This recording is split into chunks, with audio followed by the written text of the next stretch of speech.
Hello, and welcome back to Psychiatry XR. I'm your host, Dr. Kim Bullock, and I'm joined by my co-host, Faiza Arshad and Jessica Hagan. Hi, Kim. So glad to be here and excited for this conversation. Hi, Kim. Yes, we have today Dr. Maheen Mausoof Adamson, who is a clinical associate professor of neurosurgery at Stanford School of Medicine, director of research of Women's Operational Military Exposure Network, acronym WOMEN, at War-Related Illness and Injury Study Center, the RISC, and a senior scientist for the rehabilitation services at the VA in Palo Alto. She is a neuroscientist by profession, and Dr. Adamson's completed the Stanford's Biodesign Faculty Innovation Fellowship and a Master's of Science in Healthcare Leadership at Brown University. Dr. Adamson's utilizes innovative tools such as neuroimaging, neuromodulation, genetics, proteomics, and virtual reality for improving the lives of adults with traumatic brain injuries, Alzheimer's disease, pain, and depression. Welcome, Dr. Adamson. You have had such an amazing and varied career and so many areas. We could do a whole show on any number of your interests. And yeah, I'm really particularly interested in your healthcare leadership and educational experiences that really have impacted going forward with virtual reality. And maybe we could begin with a focus on how and when you began your interest in the use of virtual reality. Thank you very much for inviting me for this. I'm really appreciative of this. And I'm extra happy that this is a podcast about XR because it has come such a long way. So I am going to actually go way back and talk about how immersive experience was exposed to me. This is really interesting. When I came here as a postdoc at Stanford, I worked in the flight simulation lab at the VA and Stanford Flight Simulation Center. And it was a research study that was with Jerry Savage and Joy Taylor. Wow. And they had a real Fresca, that's what it's called, the engine. And you could sit in there, and the idea was simulation of flight. So pilots could sit in there and get that experience so that it made them do all these incredibly complex cognitive tasks so they could imagine that they were in the plane flying. And during that time, we tried to measure their eye tracking with Tobii eye cameras. This is 15 years ago. And we also went to visit all these different driving simulators at Stanford. We went to USC. I saw the original virtual Iraq that Dr. Skip Rizzo had created. We also went to NASA and saw their flight simulations. And it was so intense and such an intense experience. But at the same time, it was all big screens, right? So you had to sit in the middle and you were immersed in this technology because you had these big screens surrounding you. And that was immersive enough for me, right? As we move forward into this era I have a 19-year-old. He's the first one who introduced the headset to me before anybody else did. And I was like, oh my God, this is crazy. I have all these things happening at the same time. And the first thing that came up to me was that how do I handle vertigo? Because I have vertigo. And that was way back about 6-7 years ago. And I feel like technology has changed so much. So right before the pandemic, because I'm at the VA, and most of my research is with veterans who, after they serve the country, have had some incredible experiences that have caused many health problems. Some of them are physical, some of them are mental, and some of them are all together. And a lot of them are in areas that are very difficult to get to. So VA Palo Alto is a flagship VA hospital, but it's in a very expensive area. And it's far away from Central Valley. It's far, and lots of veterans don't have the resources to come. So about a few years ago, this is before the pandemic again. I keep saying that because pandemic changed the world a lot in terms of virtual reality as well. And we were doing certain things like assessing them and giving them certain at-home tasks to do. And we were approached by certain companies and we were trying out these things. We just gave a headset to a patient and said, hey, what do you think? We gave them to a couple of patients. And if you look at a presentation that I do, it's about 12 patients, I think. And they all said, wow, I'd love to have this at home. Now, in our department, which is polytrauma rehab department, and I work with an incredible team. It's Esmeralda Madrigal and Molly Timmerman, Joyce Chung. And we're all like, huh? Can we send these home?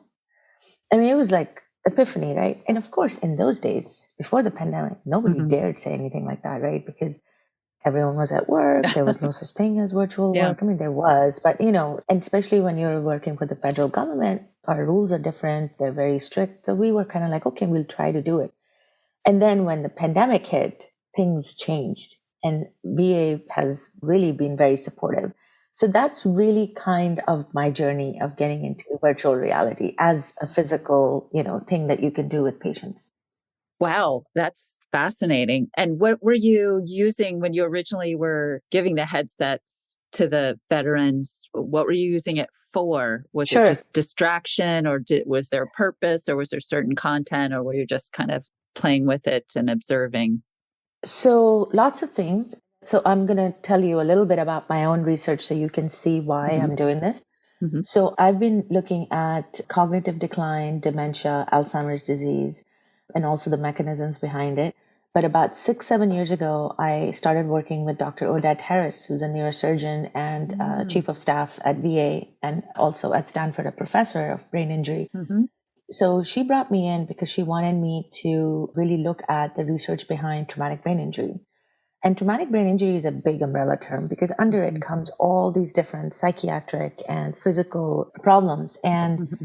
so when I came in, I was really focused on looking at brain injury and the problems that lead to executive function problems, Hmm. cognitive decline that can lead to dementia, and pain is another huge issue. And Hmm. so is PTSD. Hmm.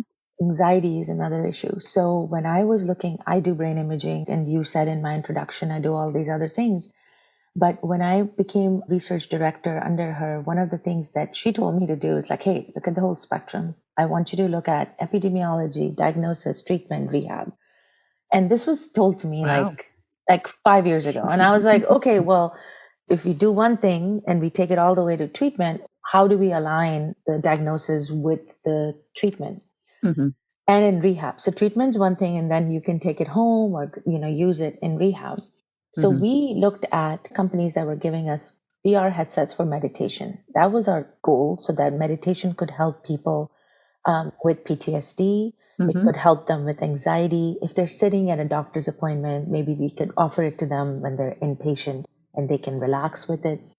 Now, remember, VA is all adults, right? So this is kind of like in pediatrics, you have when they're going through surgery, they see VR and they're kind of calming down. We don't have children at the VA. So this is kind of like, helping them calm down. So that was one aspect of it. Hmm. The other aspect was I worked with a couple of companies. One was we tried to work with them. Actually, it was a good experience, but we wrote some grants which didn't get funded at that time. This is pre-pandemic. The name of the company was Corona. Oh yeah, oh yeah, I worked with them. Yeah. They were one of the first to get on board. And they were very good, and they always joked about it. They're like, oh, our name is like the virus, but they actually had really good metrics that could be obtained from their physical therapy. And Hmm. so I think since then we are working with another company to do meditation, but I don't remember the name of the company that we're working with now. But the idea was that we ran about 15 patients on their task and we got the data.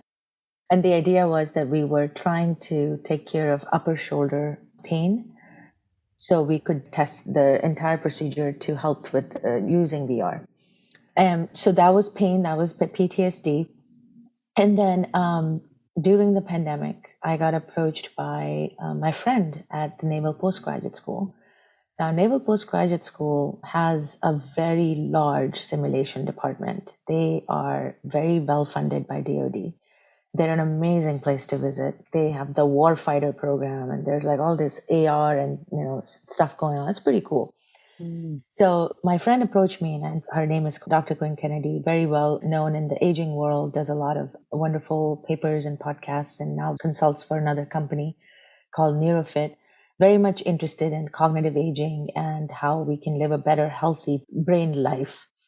So she approached me and she said, hey, why don't we do a project with the Air Force Gaming Lab and do a VR project because we're so much into VR. can you think of something that would help VA Palo Alto? We had at that time a building that was ready to move in, but we just moved in it just like a month ago. So at that time, it was almost ready to move in. But we had these big rooms in it called smart rooms. And what those rooms were is after you've had TBI and you're kind of recovering, you stay in those rooms for 3 months or 6 weeks. And those rooms are very nice, and they have all these USB ports. There's a big living room and kitchen, and there's a side bedroom and bathroom, and the caregiver can live with you. And it's a place where you can construct experiments maybe and get rehab data. So we had this idea that we would take the blueprint of the room and give it to the Air Force Gaming Lab, and they would make a simulation out of it. And what we would do is we would go to our occupational therapist and our physical therapist at the VA and say, hey, what are the tasks that you do with these patients? Tell us what the tasks are. And take those tasks and simulate them in that room. And so we did that. We did that in the pandemic. We actually created this beautiful simulation. And it was a task like pick up the medicine bottle. How many pencils are there? Put them. It's all done by, virtual reality with these gears and handheld and virtual. And we did it, and we ran it in about 21 providers. Our whole thing was, this was one of the things I learned from my leadership at Brown, is that you can't give a task to a patient until the provider agrees that this is good for them. So the provider buy-in is really important. So the patients, like occupational therapists, physical therapists, neurologists, PM&R specialists, they need to see it, and they need to say, okay, this is something my patients will use. It's a beautiful project because from the start, we had everyone's input. And then we had them do the actual, and we published it in Frontiers. So the idea was that in this VR, I've already told you, we used it for meditation, we used it for chronic upper shoulder pain. And in this, we use it for executive function, organization, daily tasks. So what's called ADLs and LADLs. Yeah. So long story short, that's the answer. Yeah, that is so fascinating. I've got 100 more questions for you, but I'll open it up to my co-hosts, Faiza and Jessica, to weigh in here and ask you what's on their mind. I'm actually quite curious. What was the response from patients to having the VR simulation? We have some quotes that we always give in our talks, and most of them were like, wow, this is awesome. Like, why don't we have this? Why didn't you show this to me before? Why can't I have it at home? So everybody really, really liked it. There were a few complaints of like, oh, this is jerky or this is vertigo. But the more you used it, the better the comments were. One thing I do want to point out, though, vertigo is more common in women, and veterans are mostly male. I experienced that when I went to Oculus 5 long ago, and I experienced that. I did some VR experience there, and I just got the worst vertigo, and I had to stop doing it right in the middle. I feel like the technology has definitely progressed, though, to get a little bit better in that regard. It has. It's become really good. In fact, I just went to another conference. I think it was in September or October, and Kim knows this more than anybody else. You use VR for getting rid of phobias. And one of the phobias is of heights.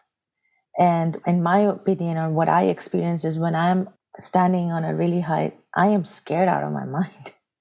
And I get that vertigo feeling where the ground is rising up to me and going down. And so it's like that Alfred Hitchcock movie. But but I feel like it may be that VR is the best medicine to get rid of vertigo. That's what I've been told. Oh, you think so? In fact, Dr. Walter Greenleaf, who's a mentor of mine, has actually said that to me. He goes, hey, you could try to get rid of some of your vertigo by actually doing this. But I'm too chicken. So. Dr. Adamson, I wanted to ask you, so you've talked about how VR can be used for different things like vertigo and phobias, and you've done a lot of research on patients with traumatic brain injury.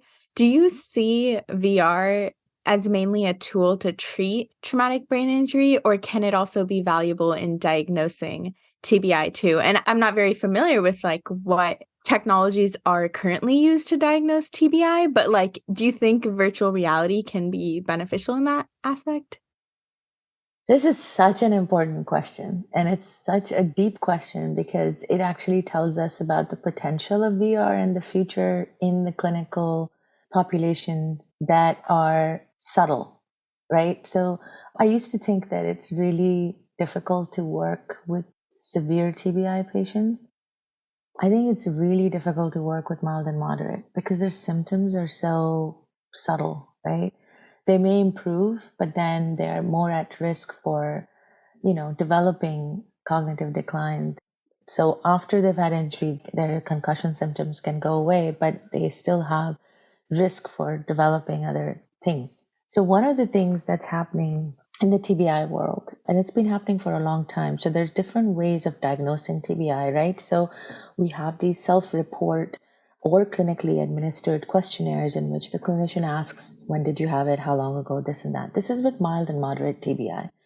We deal with veterans, so they've had their TBI a long time ago. So when you ask those questions, you can ask about how long your loss of consciousness was, how long did you have your post-traumatic amnesia, all of those questions.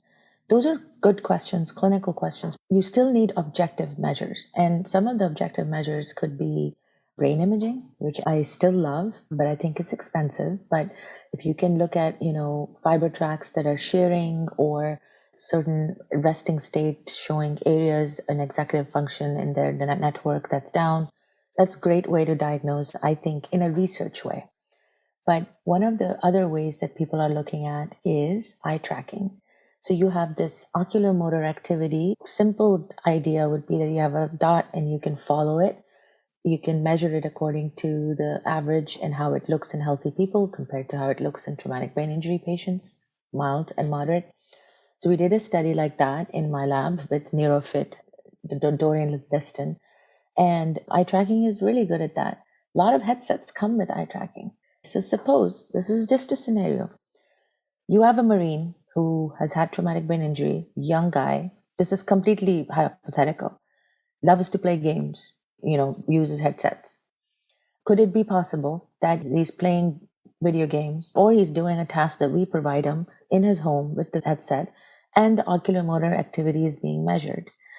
He's had TBI, he's recovered, but he's doing this again and again. And any kind of switch, any kind of change in his eye tracking can help us see that something's going on.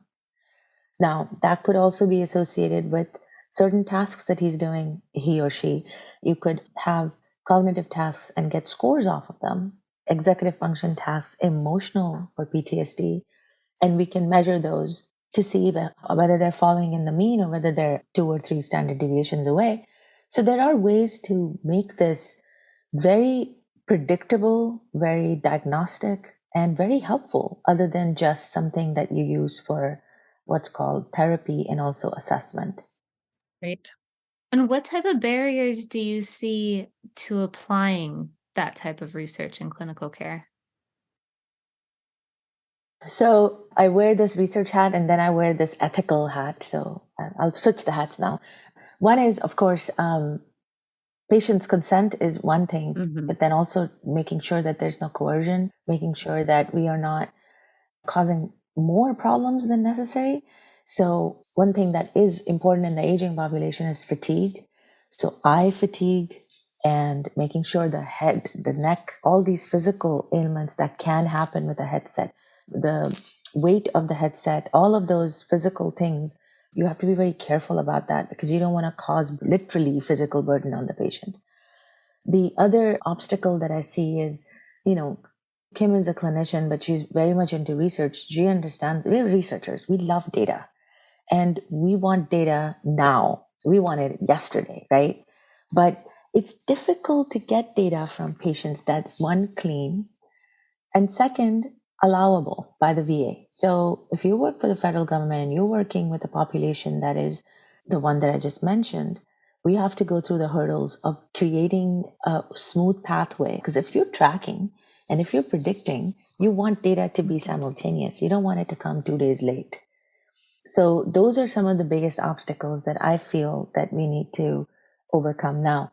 One of the best things that has happened in the past few years is we have what's called the VHA Innovation Excellence Center, and it's at the VA central office. And there are very capable leaders there that are really helping virtual reality reach to a ton of other VA hospitals. They are literally working very hard to make this very smooth for veterans. There's Caitlin Rollins. There is Ann Bailey. They're working very hard on this. At VA Palo Alto, we also have Dr. Thomas Osborne. I think, Kim, you might know him. He's the chief medical officer at the VA Palo Alto, and he's doing some really incredible VR and AR innovation work. And he's also doing it in the surgical unit, which is really cool. Wow. Well, yeah, speaking of leadership, what do you think are the key leadership skills that, especially since you've had some specialty training in that through Brown and through your Byers Fellowship, are there leadership skills or behaviors you think that are needed or are in place that are moving XR and behavioral health forward? Could you give us the cliff notes of what you know? Sure. I think I'm kind of, in a way, I feel like I'm preaching to the choir because you guys are already doing this by all kinds of stuff, including this podcast. But I think it was really interesting doing this Masters of Healthcare Leadership during the pandemic, because it changed so much about leadership. If you read any of the articles that come out by McKinsey or Harvard Business Review, leadership has really turned literally over its head, right? So before, you remember that it was like this pyramid of workers, and then you have the employees and the leaders at the top. Now leadership has switched. The leader is holding everybody up. We're responsible of holding everyone up. We are responsible of engaging and making sure that our biggest resource, which is the human capital, which are employees and people who are actually doing the work, they are happy with what they're doing. And in that, creating relationships and making sure that you're giving credit to everybody. Sounds like more of a feminine style over the masculine. It is absolutely, Kim. And absolutely. And we have to be very careful. And I'm not saying I'm clean. I've made mistakes. Everybody does, right? And I make mistakes almost every day. But the key thing here is to realize that even though it's feminine, we are trained in the male patriarchal system. So we may follow the rules, but the inside says, okay, no, you have to bring people in and give credit to people. And also the other thing that's incredibly important, and as researchers especially, we don't think about this as much as clinicians do. Patients are number one. They have to be the center. The veteran patient is number one. He or she has to be the center. And everything has to be applicable to them. Whatever project I work on, no matter how exciting it is, if it's not translatable to the bedside, and not even the bedside, in home, if it's not given in the hands of the patient, it's useless to me. So I have to think that way. And another thing that is really important about VR, which I love, is that it puts care into the hands of people who can't afford it. And there's very rare things like that, like, medicines cost a lot. All the techniques we do, MRI costs a lot, TMS costs a lot. Everything costs so much. So if you can actually do this in populations that live far away, that are challenged by income, that are marginalized by race, ethnicity, by gender, then you can actually provide this. And I think constantly kind of questioning yourself, looking at your population, who you're serving, is an art of leadership that we are learning and we continuously have to do all the time. That's a great way to frame it. And yeah, thank you. Yeah, on that note of accessibility, I was thinking, so in the past when I've been at the VA and I've volunteered, I've noticed that sometimes veterans can be afraid to ask for help if maybe they feel stigma. And this is something we've talked about on a past episode too. So I'd love to hear your input. Sometimes there can be that like fear of judgment. So how do you think that providers can improve therapeutic alliance with veteran and military populations to continue making VR treatment accessible, because it's so important to do that? What's a good way to establish that trust and rapport? So recruitment's always really hard, right? And it's been tough to recruit on clinical trials and things like that. What I notice about veterans is that they are a group of people, and I may be correct in saying that people who work in the military, the veterans across the world have this phenomena. They're very tight together.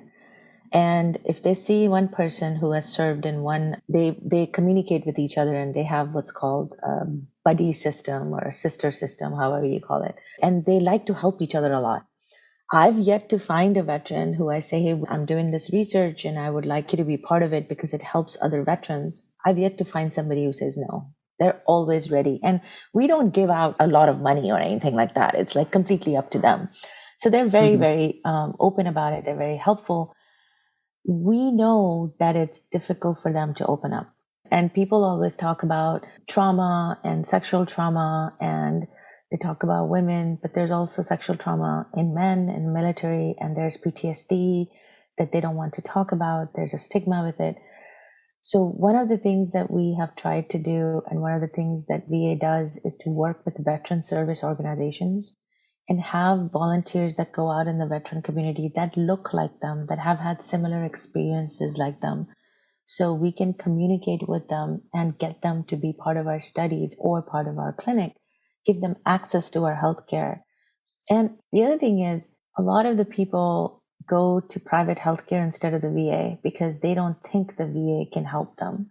So putting a better word out for the VA and telling them that the kind of exposure that you've had in the battlefield is what our doctors know about. Yeah. So bringing peers in, it sounds like, pair it with either the group as a whole or bringing peers in, but sounds like that's right, crucial, and especially to research. I mean, we know about military trauma. We know about combat PTSD. We know about, Gulf War illness. We know about Agent Orange. Like, this is what we are trained to understand. So trying to open up on that level. And then also, again, coming to the leadership thing, and I think doctors are really good at this, is that when a patient comes in, don't tell them about yourself. Ask them questions about them, right? So that's like, oh yes, I have a degree in, neuroscience, and I went to Brown, and ha ha ha. And they're like, I'm here to help you. Tell me about you. And we want to make them feel comfortable, Yeah. I want my doctor to make me feel comfortable. It's a scary thing. I always say to I have 3 brothers who are engineers, and I say, you guys are like in a very easy profession, because in medicine, everyone comes to you at their lowest point. They're sick. So you have to be nice to them. You have to get them to tell you what's going on, because self-report is a very difficult variable. It's difficult for a lot of people to open up and be honest, and, to have a healthcare provider that's open to that honesty and is receptive is incredibly important. And maybe that's another angle VR can help with, right? Yeah. One of my last questions is, what is your vision for how XR could be most helpful in the field of mental health? Or how would you like to see XR being used in 100 years? Like, what's your dream for XR? Or do you have one? You don't have to have one. I do. I actually do. I mean, we didn't talk about, I know XR includes both VR and AR, and we didn't really talk about AR in the sense that AR is used a lot for simulations, education purposes, and things like that, skill learning. But I really see VR reducing depression in older adults, people who can't leave their nursing homes, people who can't walk too much, who have a difficult time speaking. They're older, their kids are far away. My mom my mom is in Pakistan. She's currently in Dubai partying with the rest of her, people, but she's far away. She's 80 years old. And FaceTime is good, but to me, the personal thing would be that you can bring people, and I know that there are companies that are doing this, you can bring the actual presence of their daughter into the headset. Yeah. Creating that emotional connection is, I think, it's going to be amazing if you can do that. Yeah. Yeah. And the challenge for that is teaching older adults how to use it. Yes. But by the time we get to this point, I will be the older adult, and I'm all for it. Right. There might be more acceptability by then. Exactly. So I think I see that. I also see a lot of precision medicine being given. All these different storytelling scenarios you have in the VR can be precisely adapted for different things. Yes. Different racial example, I'm going to say the word racism. You could have scenarios created in which people could understand what is considered racist in an environment. Mm-hmm. And that's a very murky subject, but I think you could do it with simulations. Mm-hmm. I think you can change implicit biases. That's what I think is so fascinating. Yeah. Exactly. You said it. You can actually, yeah. You could do it without even telling them it's happening. Yeah. Yeah. Yeah. Indirectly and Mm-hmm. getting to those deep brain structures and biases that. Exactly. And that's what happens to us, right? We think we're doing great, but then something implicit happens and our reaction is exactly the way it was reported in the newspaper. And you're like, no way. Yep. Yeah. Right. So anything else that you'd like to share with the listeners or a topic we didn't cover that's really important? I think you introduced me as the director of research for the Women's Center, which just started in October. It's a national VA funded center that helps women who have been exposed, who've had several different toxic exposures during their time in the military. And I really am excited about this center, particularly because I've been working in polytrauma, looking at symptom, treatment, rehab, brain differences that are based on sex, right? I think no matter what the trauma women face is different from the trauma men face. So I think every treatment, and I'm doing the same with TMS. I'm trying to find out what transcranial magnetic stimulation, what are the differences with women versus men. I think with VR, we have to do the same. We have to figure out how women respond to it and how men respond to it, just like we see how children respond to it, especially if it has to do with treatment. And I don't know about you, Kim, but I don't think there are enough clinical trials that tell us that VR is at least VR is better than standard of care, or VR is is the same. I don't think there's enough clinical trials. I don't think that there's enough.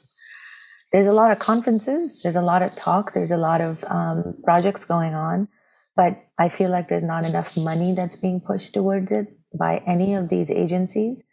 And I think that one of the reasons why we have so much data coming out is because we have a lot of support from industry. Yeah. And industry support is very different from a regulated, organized, federally funded trial. You're absolutely right. All right. So those are my last words.